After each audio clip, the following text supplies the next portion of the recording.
atamia maono yako. Huo muda wa kujibishana watu maneno, atamia maono yako.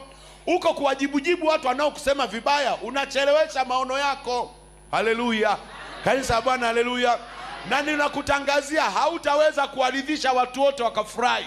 Na jana nilikwambia, ukiona unawafurahisha watu wote, una matatizo, wewe sio mzima. Yaani ukiona kila mtu anakusifia tu, kila mtu anakusifia, una matatizo, ulimbine, ukankafu.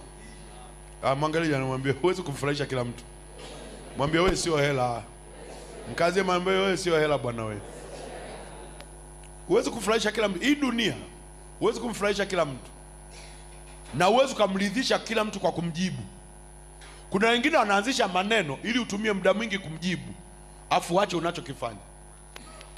Badala ya kuendelea na unachofanya, unaanza kujibishana na watu. Ule mdu unaojibishana na watu, maono yanachelewa. Haleluya, kanisa la Bwana, haleluya.